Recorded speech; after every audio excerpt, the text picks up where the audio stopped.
Bom, pessoal, esse segundo vídeo, como comentei com vocês, é para complementar as revoluções russas, esse capítulo sobre as revoluções russas de fevereiro de 17 e outubro de 17, falando sobre o governo Lenin, tá?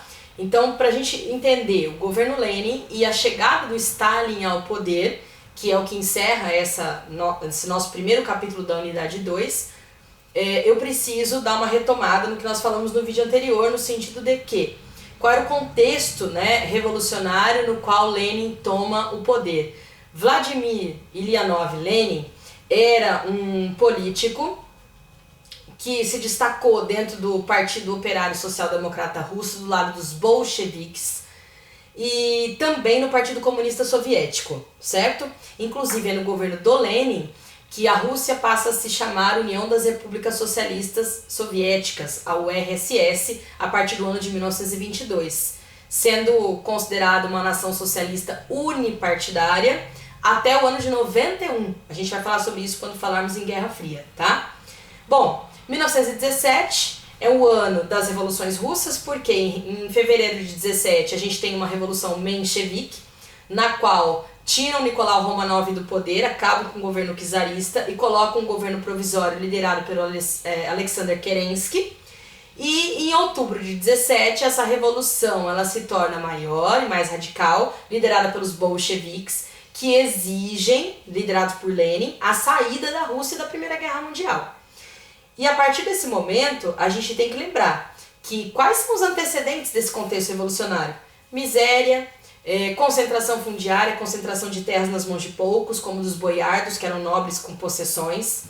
E o Lenin traz, então, as Teses de Abril, que é um documento importantíssimo, que sempre acaba aparecendo em prova, no qual ele prega paz, ou seja, a Rússia tem que sair da Primeira Guerra Mundial e focar no seu próprio país, pão com distribuição de alimentos gratuita para a população, e terra, trazendo a ideia da reforma agrária, pregando então uma igualdade social.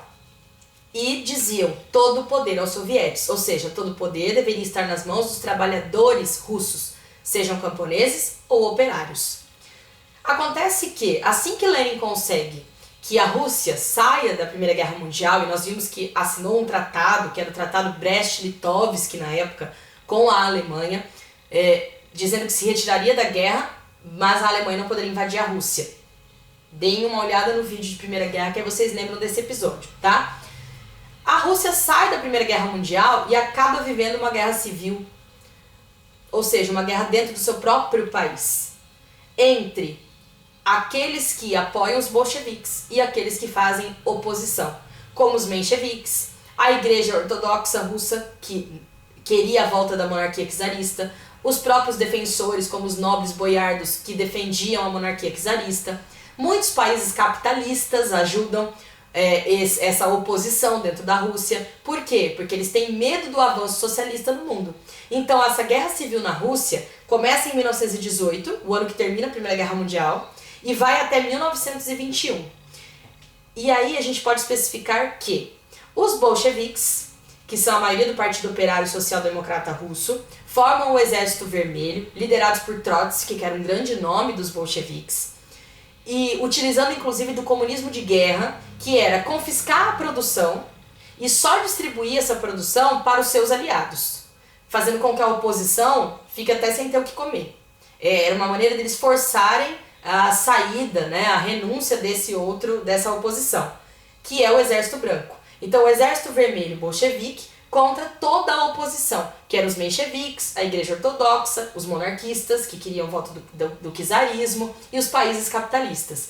Embora o Exército Branco tenha tido todo esse apoio, ele acabou sendo derrotado pelo Exército Vermelho, liderado pelo Trotsky, até mesmo pela utilização do chamado comunismo de guerra, que é, novamente repetindo, confiscar toda a produção e distribuir somente para os seus aliados, enfraquecendo assim a sua oposição, tá?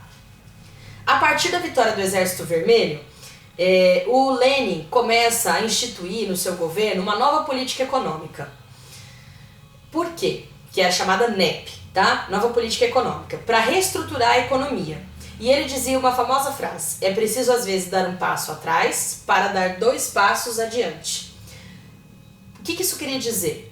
que ele ia permitir que houvesse entrada de capital estrangeiro e algumas práticas capitalistas dentro do seu modelo socialista. Então houve uma mistura das práticas capitalistas com o socialismo para que ele pudesse se reestruturar economicamente. Afinal, tinha acabado de sair de uma guerra externa, que foi a Primeira Guerra Mundial, e de uma guerra interna, que foi a Guerra Civil Russa, entre o Exército Branco e o Exército Vermelho, certo?